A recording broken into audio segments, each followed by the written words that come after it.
Assalamualaikum warahmatullahi wabarakatuh. Yang terhormat dosen penguji serta guru penguji ujian kinerja. Perkenalkan, saya Rohmayanti dengan NIM PPG 2023 012 091 2041 dengan nomor daftar ujian 2024 231 218. Saya merupakan mahasiswi PPG dalam jabatan angkatan ketiga tahun 2023 LPTK Universitas Muhammadiyah Mataram. Pada hari ini, Selasa 5 Maret 2024, bertempat di SMA Negeri 1 Pringgarata, Kabupaten Lombok Tengah, Provinsi Nusa Tenggara Barat. Saya akan melaksanakan praktik pembelajaran dengan materi pengaruh penjajahan Jepang pada masa kini di kelas 11 menggunakan model pembelajaran problem based learning. Berikut video uji kinerja saya. Diam. Mari salam.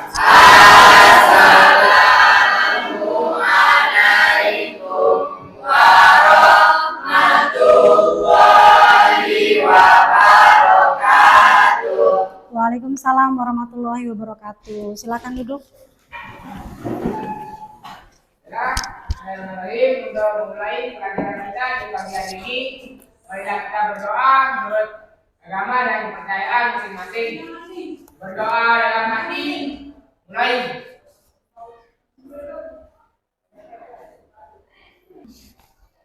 Doa besar. Oke. Konnichiwa. Konnichiwa. Oke. Jadi konnichiwa itu dalam bahasa Jepang itu selamat siang. Karena ini sudah bukan pagi lagi, tapi sudah siang. Jadi kita mengucapkan konnichiwa. O genki desu ka? Oke, alhamdulillah juga saya masih bisa bertemu dengan kalian di siang hari. Ya, dimana yang siang hari ini kalau kita belajar sejarah itu pasti bawaannya ngantuk. Tapi karena ketika saya masuk di kelas ini tuh hawanya ceria sekali. Jadi hari ini saya mau cek kehadiran kalian dulu ya.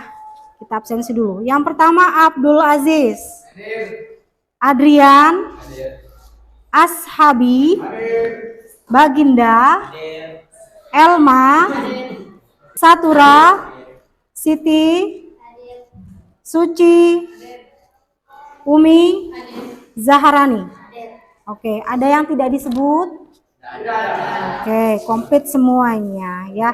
Sebelum kita memulai pelajaran, karena ini adalah pelajaran sejarah, jadi kita harus menyanyikan lagu wajib nasional. Silakan semuanya berdiri.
Oke, silakan duduk kembali. Wah, bagaimana perasaan kalian setelah menyanyikan lagu nasional? Otomatis rasa cinta tanah air kalian itu semakin bertumbuh, ya. Oke, jadi setelah ini Ibu akan membacakan kesepakatannya. Jadi kita sebelum mulai ada kesepakatan nih, ada deal-dealan.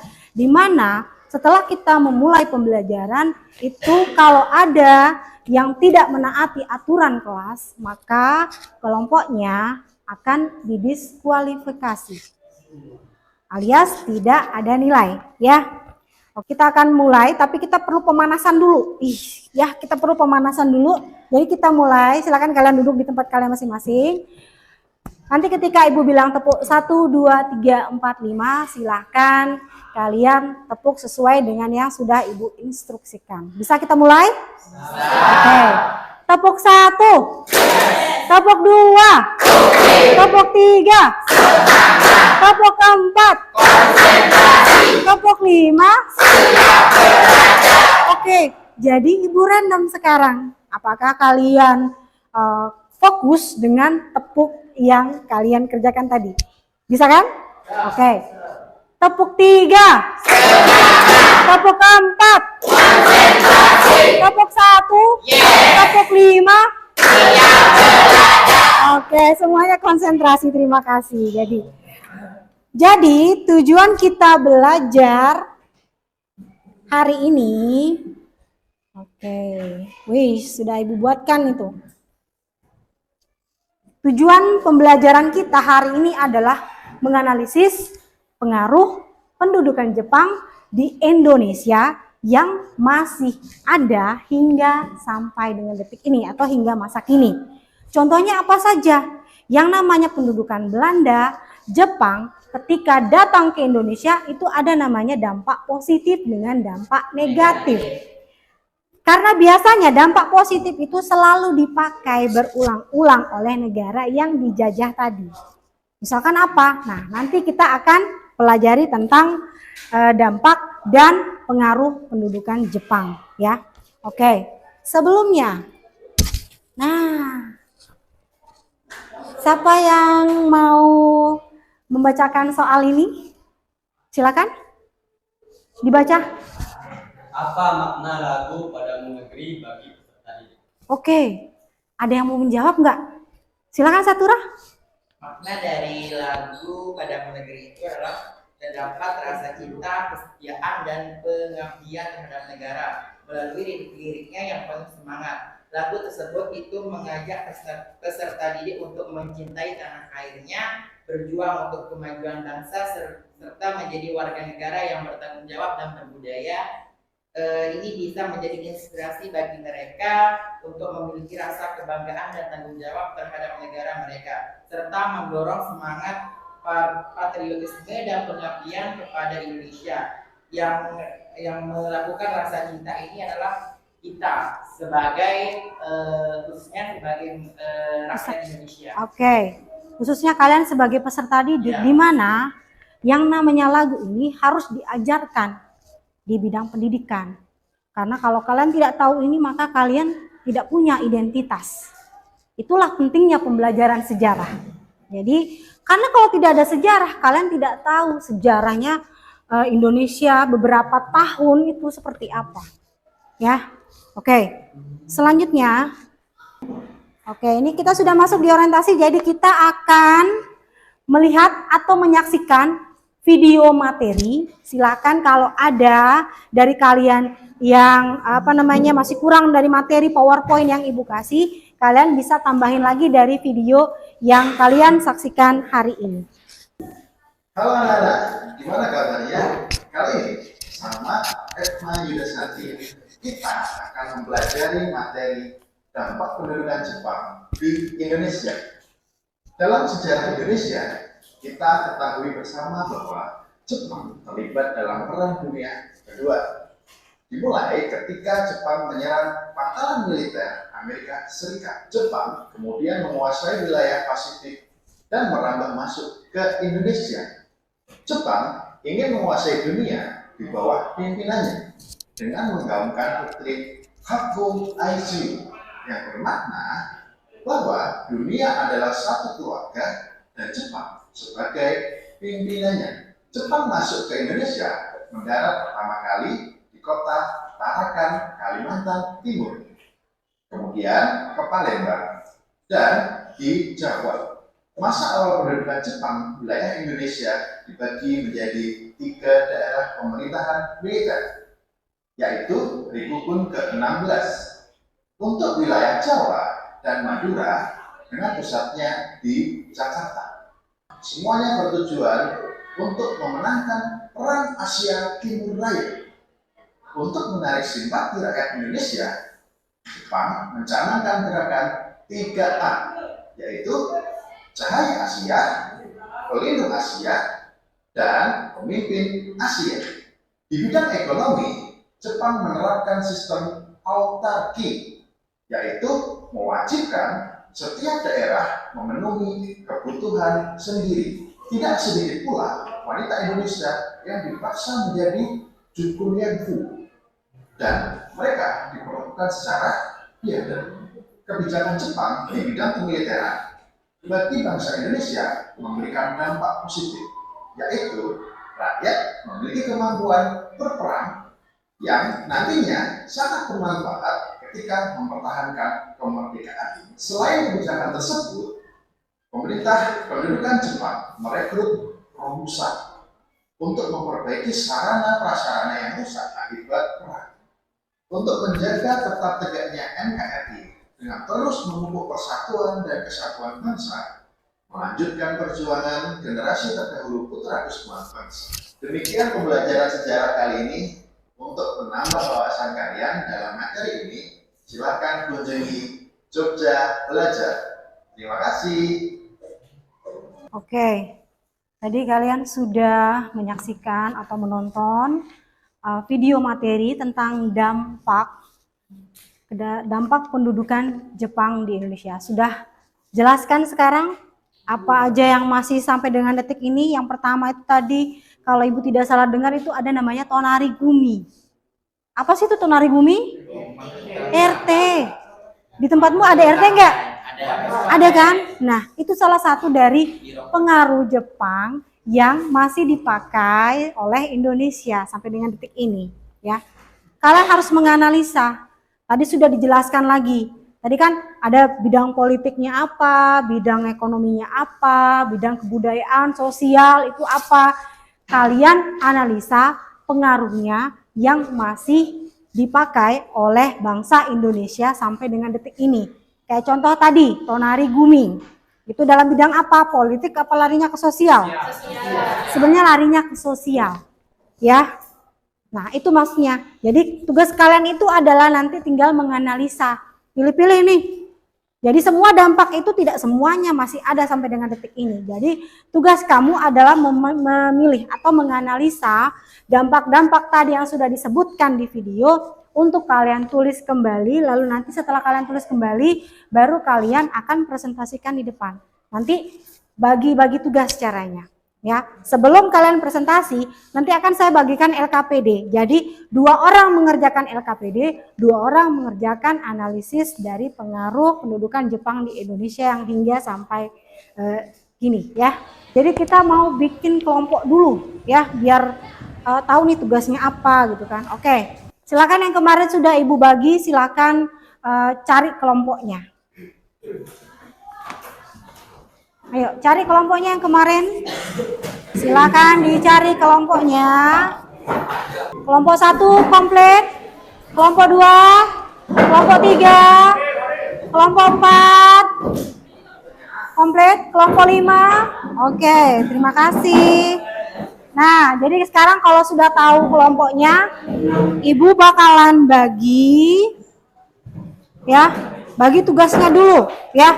Jadi tugasnya yang 2 orang itu adalah untuk menganalisis pengaruh pendudukan Jepang di Indonesia ya. Ingat, pengaruh sama dampak beda. Oke, jadi nanti 2 orang menganalisis tentang pengaruh, kemudian yang 2 orang lagi nanti mengerjakan LKPD, dan kemudian nanti diputuskan siapa yang akan maju untuk presentasi. Oke, kita mulai nih ya. Jadi ini untuk kerjaan pertama, Ibu akan membagikan LKPD. 1 LKPD untuk 1 kelompok. Silakan dikerjakan. Oke, Ibu akan beri waktu hanya 10 menit saja untuk mengerjakan LKPD, dan yang tugasnya untuk menganalisis pengaruh silahkan dikerjakan, kemudian nanti siapkan diri kalian untuk presentasi ya. Ada kesulitan? Ada. Oke.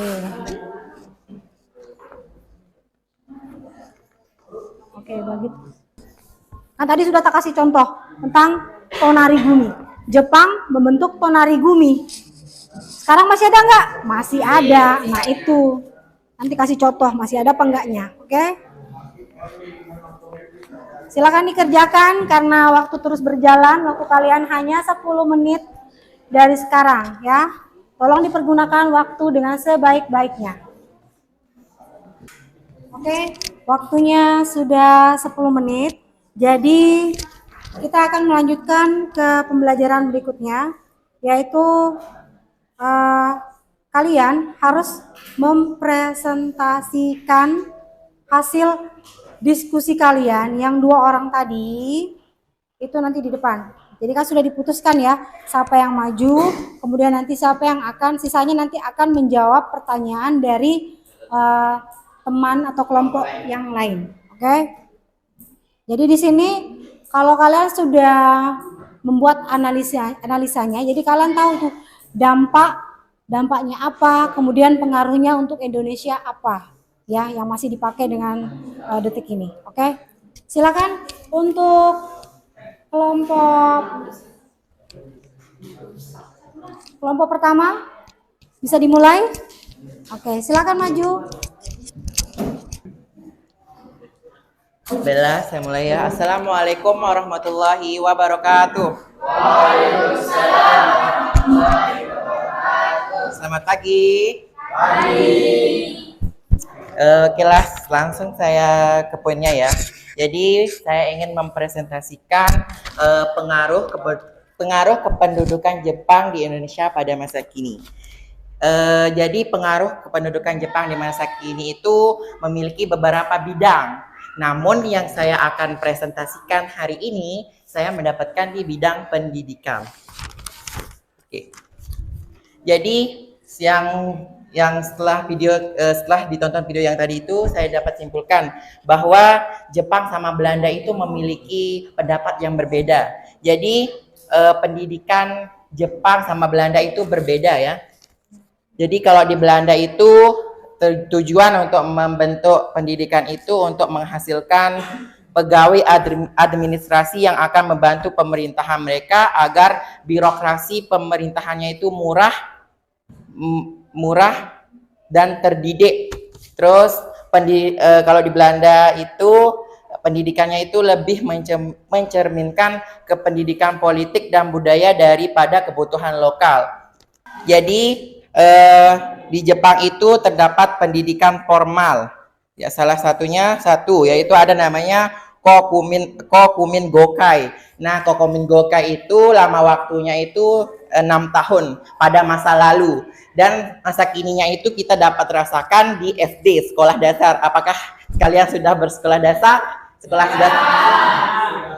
Oke, kedua ada namanya Sotochu Gokai. Sotochu Gokai ini lama waktunya itu 3 tahun pada masa lalunya. Namun yang kita rasakan sebagai penduduk Indonesia sekarang ini dikenal dengan SMP atau sekolah menengah pertama. Terus ketiga ada namanya Kotochu Gokai. Kotochu Gokai itu sama juga waktunya itu 3 tahun. Yang sekarang itu dikenal dengan sekolah menengah atas atau SMA. Terus keempat sekolah kejuruan. Yang dulunya itu sekolah kejuruan sekarang dikenal dengan SMK dan perguruan tinggi. Oke, dari presentasi saya yang tadi, apakah beberapa kelompok ingin melontarkan pertanyaan ke kelompok saya? Mengapa pengibaran bendera merah putih harus dikibarkan setelah bendera Jepang berkibar? Oke. Karena untuk mendapatkan simpati dari rakyat Indonesia agar mau membantu Jepang, sehingga bendera Indonesia diizinkan berkibar setelah bendera Jepang. Oke, bagus juga. Oke, silakan ditutup Satura dulu. Oke, sekian dan terima kasih. Wabillahi taufiq wal hidayah. Wassalamualaikum warahmatullahi wabarakatuh. Waalaikumsalam. Terima kasih. Silakan kelompok 2 maju. Assalamualaikum warahmatullahi wabarakatuh. Waalaikumsalam warahmatullahi wabarakatuh. Jadi seperti yang kita ketahui, saya akan mempresentasikan dalam bidang sosial. Yang dimana pada saat itu kebijakan militer Jepang Jepang di Indonesia melakukan eksploitasi tenaga manusia dengan program Kinrohoshi atau kerja bakti.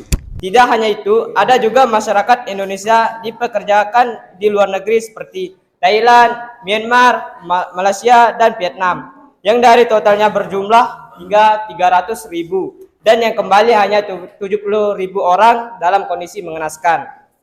Dalam hal ini, perbedaan antara kependudukan Jepang dan kependudukan Belanda itu sangat berbeda, yang dimana pada kependudukan Belanda terjadinya penindasan dan pemerasan yang keras dan kebiasaan Indonesia diganti oleh kebiasaan pemerintah Belanda. Sedangkan dengan Jepang, penderitaan rakyat semakin bertambah karena seluruh tenaga dicurahkan untuk memenuhi kebutuhan perang Jepang. Oke, silakan pertanyaan mana dulu? Oke, dari sini dulu. Silakan. Alasan kenapa Jepang membentuk Tonarigumi? Oke, silakan untuk Saya izin menjawab. oke. Alasan yang pertama adalah pemulihan pasca perang. Yang kedua, membangun solidaritas komunitas. Yang ketiga, peningkatan kesejahteraan sosial. Yang keempat, sebagai alat pengawasan di tingkat lokal. Yang kelima, untuk memperkuat resiliensi komunitas. Secara keseluruhan, Tonarigumi memiliki peran penting dalam proses pemulihan pasca perang Jepang dan dalam membangun fondasi untuk masyarakat yang lebih eksklusif dan tangguh. Oke, terima kasih. Pertanyaan kedua, silakan Satura. Satura apa siapa? Oke, Satura dulu ya, enggak apa-apa. Silakan. Ayo, Apa dampak Romusa terhadap bangsa Indonesia? Romusa. Silakan. Jawab. Oke, wih, ini Dampak yang dari tadi. pertama, kemiskinan yang disebabkan oleh penyerahan wajib padi kepada pemerintah. Yang kedua, kelangkaan bahan pangan. Yang ketiga, tingkat kesehatan menurun. Yang keempat, angka kematian meningkat. Selain itu, pengalaman manusia juga meninggalkan trauma yang mendalam pada masyarakat Indonesia dan menyisakan luka yang sulit sembuh secara emosional dan psikologi. Oke, terima kasih. Silakan diakhiri dulu. Mungkin hanya ini yang bisa kita sampaikan. Sekian dari kelompok 2. Assalamualaikum warahmatullahi wabarakatuh. Waalaikumsalam. Silakan untuk kelompok 3. Untuk kelompok yang lain siap-siap. Nanti kelompok berapa? 4 sama 5 yang akan bertanya ya, giliran. Silakan. Bismillahirrahmanirrahim. Assalamualaikum warahmatullahi wabarakatuh. Waalaikumsalam warahmatullahi wabarakatuh. Perkenalkan, saya Prabu Topa Sumbadianta dari perwakilan kelompok 3 ingin membahas tentang pengaruh Jepang di bidang politik. Saya akan membahas di sini ada 2 organisasi seperti PETA dan MIAI. Apa sih itu PETA? PETA ialah singkatan pembela tanah air yang didirikan pada tahun 1927 oleh Tan Malaka. Siapa sih Tan Malaka? Tan Malaka ialah seorang tokoh revolusioner yang memainkan peran penting dalam perjuangan kemerdekaan Indonesia. Dia lahir pada tahun 1894 dan meninggal pada tahun 1949. Peran Tan Malaka ialah pemimpin politik revolusioner, pendidik dan penulis, perjuangan bersenjata dan pahlawan kemerdekaan. Tujuan utama PETA dibentuk ialah 1. Mobilisasi tenaga kerja di wilayah Hindia Belanda, sekarang disebut Indonesia, untuk mendukung perang Jepang dalam Perang Dunia II. 2. Persiapan pertahanan untuk mempertahankan wilayah Hindia Belanda dari kemungkinan serangan sekutu. 3. Mendukung kemerdekaan Indonesia meskipun alasan utama pembentukan PETA adalah untuk kepentingan Jepang. Tapi banyak anggota PETA yang memanfaatkan pelatihannya untuk memperjuangkan Indonesia. Oke. Apa ada yang ingin ditanyakan? Silakan kelompok 4. Jelaskan kaitan PETA dengan TNI. Oke, jelaskan kaitan PETA dengan TNI. Silakan. Banyak anggota PETA yang bergabung ke TNI bisa dibilang PETA sangat berpengaruh terhadap pembentukan TNI. Oke, jadi cikal bakalnya TNI itu ya dari pembentukan PETA. Diajarin sama Jepang untuk pegang senjata. Dari sanalah mulailah itu menjadi yang namanya nanti pas kelas 3 itu beda lagi materinya. Ya, silakan lagi 1. Oke. Kenapa Jepang pro terhadap Islam di Indonesia? Oke, kenapa Jepang pro terhadap Islam? Silakan. Ya. Terima kasih, hanya itu yang ingin kami sampaikan. Assalamualaikum warahmatullahi wabarakatuh. Oke, sebentar dulu. Jadi Kenapa Jepang itu pro? Karena Jepang itu menganggap bahwa organisasi Islam itu anti kebarat-baratan. Jadi kalau sudah tahu anti kebarat-baratan, jadi bisa diajak kerjasama. Itu maksudnya, ya. Oke, silakan kelompok 4. Assalamualaikum warahmatullahi wabarakatuh. Waalaikumsalam warahmatullahi wabarakatuh. Perkenalkan, nama saya Umi Kalsum dari kelompok 4 akan mempresentasikan tentang dampak kependudukan Jepang di Indonesia yang terkait dalam bidang kebudayaan. Sebagai negara fasis, Jepang mendidik warga negaranya dengan keras dan disiplin tinggi. Jepang sangat menghormati kaisarnya yang mereka yakini sebagai keturunan Dewa Matahari. Itulah latar belakang kebiasaan mereka memberi hormat ke arah matahari, terbit dengan cara membukukan punggung dalam-dalam yang disebut dengan Senkyei. Oke. Sebagai simbol penghormatan terhadap kaisar, pemaksaan kebiasaan seperti ini di negara-negara lain termasuk Indonesia menjadi salah satu alasan pecahnya pemberontakan di kalangan pesantren di Tasikmalaya atau Jawa Barat pada tahun 1944. Ya. Silakan pertanyaannya dari kelompok 5. Mengapa Kevin Bunke Sidoso harus mengawasi karya seniman Indonesia? Iya, kenapa harus mengawasi? Silakan dijawab. Salah satu alasan mengapa mereka harus menguasai karya seniman Indonesia adalah untuk memperluas wawasan dan pemahaman mereka tentang seni dan budaya Indonesia. Dengan mempelajari karya seniman Indonesia, mereka dapat memperkaya beragam pendidikan mereka dan memperkuat hubungan budaya antara Jepang dan Indonesia.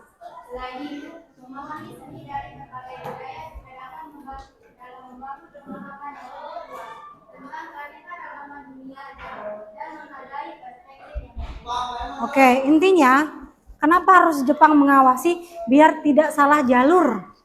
Silakan untuk pertanyaan kedua. Silakan.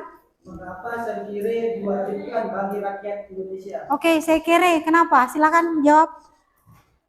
Senkire adalah penghormatan terhadap kaisar yang dianggap sebagai keturunan Dewa Matahari dengan membukukan badan ke arah timur. Yang dimana Senkire diwajibkan bagi rakyat Indonesia untuk menanamkan kesetiaan, kebersamaan dengan hal lainnya. Tetapi dengan adanya upacara ini mendapatkan banyak perlawanan karena dianggap bertentangan dengan ajaran Islam. Oke, terima kasih. Silakan Umi ditutup. Itulah presentasi dari kelompok 4. Wassalamualaikum warahmatullahi wabarakatuh. Waalaikumsalam warahmatullahi wabarakatuh. Silakan untuk kelompok terakhir. Assalamualaikum warahmatullahi wabarakatuh. Waalaikumsalam warahmatullahi wabarakatuh. Perkenalkan, saya Siti Mahmudah dari kelompok 5 akan mempresentasikan tentang dampak kependudukan Jepang di Indonesia yang berkaitan dengan di bidang ekonomi. Dampak pendudukan Jepang pada bidang ekonomi tidak berbeda dengan negara-negara imperialis lainnya, di mana Jepang bermaksud menjadikan Indonesia sebagai salah satu basis bagi kepentingan militer sekaligus industri-industrinya. Untuk itu Jepang mengendalikan sepenuhnya seluruh aktivitas perekonomian. Hal itu tampak dalam hal-hal seperti Jepang menyita aset-aset ekonomi yang penting, di mana Jepang menyita seluruh hasil perkebunan, pabrik, bank, dan perusahaan-perusahaan yang penting. Kedua, yaitu melakukan pengawasan yang ketat dalam bidang ekonomi, di mana Jepang juga menerapkan sistem pengawasan ekonomi secara ketat dengan sanksi pelanggaran yang sangat berat. Ketiga, yaitu kebijakan self-sufficiency. Maksud dari kebijakan ini adalah wilayah-wilayah yang berada di bawah kekuasaannya harus dapat memenuhi kebutuhannya sendiri. Yang terakhir yaitu setoran wajib, romusa, merosotnya produksi pangan dan kelaparan, di mana Jepang mengharuskan rakyat untuk menyerahkan bahan makanan 30% untuk pemerintah, 30% untuk lumbung desa, dan hanya 40% menjadi hak pemiliknya. Oke, dicukupkan untuk presentasinya. Silakan pertanyaan dari kelompok mana? Silakan, satu row. Kenapa dinamakan ekonomi perang? Ya, kenapa dinamakan ekonomi perang? Silakan. Pada masa penjajahan Jepang, istilah ekonomi perang digunakan karena perekonomian suatu wilayah atau negara yang dikuasai oleh Jepang diarahkan untuk membayar perang Jepang selama perang dunia II. Oke, berarti ketika dia masuk ke sini, semua yang dia ambil itu untuk kebutuhan perang. Itu namanya ekonomi perang. Jadi kalau saya ambil ini kebutuhan ini, ya ini saya ambil kebutuhan kelas ini untuk kepentingan saya. Itu namanya ekonomi pendidikan, ya beda. Oke, untuk pertanyaan kedua, silakan. Sumber daya apa yang dieksploitasi? Oke, sumber daya apa saja yang dieksploitasi? Silakan. Jepang mengeksploitasi segala sumber daya alam dan hasil bahan mentah yang tersedia seperti minyak bumi untuk kepentingan perang Asia Timur Daya. Oke, kalau bisa Ibu sebutkan ada namanya tanaman jarak. Tanaman jarak sama ada beberapa lah, tapi yang Ibu masih ingat itu adalah tanaman jarak. Tanaman jarak itu diolah kemudian menjadi minyak. Ya, kan pernah Ibu jelaskan waktu itu, ya. Oke, silakan dituntaskan. Baik, sekian presentasi dari kelompok kami. Wassalamualaikum warahmatullahi wabarakatuh. Waalaikumsalam. Baik, keterangan dulu. Oke. Tadi kita sudah mendengar pemaparan presentasi dari kelompok 1 dengan bagian pendidikan, kelompok 2 dengan bidang sosial, kelompok 3 di bidang politik, kelompok 4 di bidang kebudayaan, dan kelompok 5 di bidang ekonomi. Nah, sekarang saya mau tahu kira-kira pengaruh yang ada detik ini apa aja dari pendidikan dulu. Oke. Oke, dari SD ya, SD, SMP, SMA, SMK, kemudian perguruan tinggi. Itu yang masih ada. Kemudian bagaimana untuk di sosial? Tonarigumi. Apalagi? Oke, nama lainnya adalah ketua RT ya. Di setiap daerah, desa itu pasti ada RT. Kemudian bagaimana di bidang politik? Apa pengaruhnya? Kenapa? TNI. Oke, dari peta kemudian menjadi TNI. Oke, kita beralih ke bidang kebudayaan. Pengaruhnya untuk masa kini apa? Oke, tadi karena adanya Keimin Bunkashi Doso menghasilkan yang namanya PARVIA, Persatuan Artis lah gitu, ya kan? Nah, terus hasil karya yang mereka keluarkan itu sekarang sudah kalian dengarkan, Chairil Anwar, nah kan? Yang novel apa ya? Yang karyanya Aku, nah puisi banyak sekali. Nah, itu semua hasil karya dari Keimin Bunkashi Doso. Jadi setelah kita mengevaluasi tadi, analisisnya adalah pengaruh pendudukan Jepang ke Indonesia hingga masa kini itu sangat banyak, ya, dan sering kita pakai setiap hari. Senam kita pakai, upacara kita pakai, dan bentuk pendidikan kita pakai, kebudayaan juga kita pakai. Nanti tugas akhir kalian itu adalah, karena kalian sudah mempresentasikan, kalian tuangkan dalam infografis Canva. Kemudian nanti kirimkan ke Ibu. Terserah mau karyanya seperti apa, kirimkan saja. Yang penting ada, oke? Karena dengan berakhirnya materi tadi, Ibu tutup dengan sama-sama membaca Alhamdulillahirobbilalamin. Oke, sampai ketemu minggu depan dan konnichiwa. Assalamualaikum.